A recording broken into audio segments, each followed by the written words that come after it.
నీ మాటకు జీవం ఉంది, నీ మాటకు శక్తి ఉంది. కాబట్టి ఎవరైతే అంధకారములో ఉన్నారో వాళ్ళ జీవితానికి మేలు కలుగునని మాట్లాడు.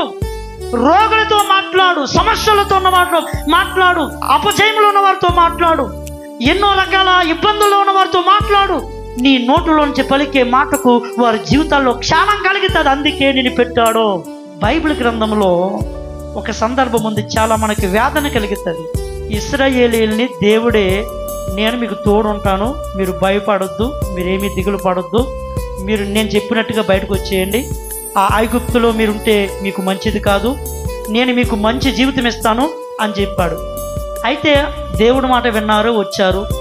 అయితే కొన్నాళ్ళకి ఏమైందంటే దేవుడి మాట కొంచెం వాళ్ళకి పక్కన పెట్టేసేసి వాళ్ళ సొంత ఆలోచనలతో ఆ విగ్రహాలు అది ఇది చేస్తూ ఉన్నారు.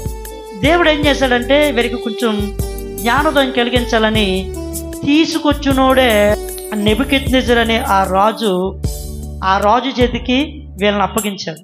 వాళ్ళ పడుతున్న వేదన మామూలుగా ఉండదన్నమాట. ఎట్లా ఉన్నారంటే వాళ్ళు దుఃఖమే దుఃఖము, ఉదయం నుంచి రాత్రి వరకు ఏడుపే ఏడుపు, ఏడుపే ఏడుపు, ఏడవాలి, పని చేయాలి, మరొక మాట లేదు ఇంకా.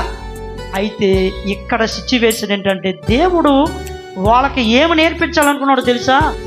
ఆ రాజు మనుషులు మిమ్మల్ని బాధ పెట్టినప్పుడు మీ నోట్లో నుంచి వాళ్ళని దూషించే మాటలు, వాళ్ళని ఇబ్బంది పెట్టే మాటలు, వాళ్ళని శపించే మాటలు వచ్చాయనుకోండి, అసలు నేను ఊరుకున్నాడు దేవుడు ఎవరి పక్షాన ఉన్నట్టు? ఇప్పుడు ఇశ్రాయేలీయుల్ని నా పిల్లలని చెప్పినటువంటి వీళ్ళ పక్షాన ఉండాల్సినటువంటి దేవుడు ఆ రాజు పక్షాన ఉన్నట్టు మాట్లాడుతున్నాడు.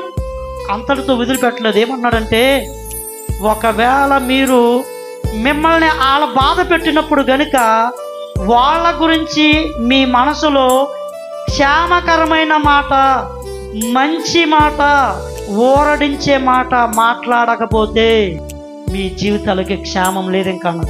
ఇర్మియా గ్రంథము 29వ అధ్యాయము 7వ వచనం చూడండి. నేను మిమ్మల్ని చెరగొనిపోయిన పట్టణం యొక్క క్షేమము కోరి ఏంటి దాని కొరకు యెహోవాను ప్రార్థించండి. ఏంటి? దాని క్షేమమే మీ క్షేమమునకు కారణమవుతుంది.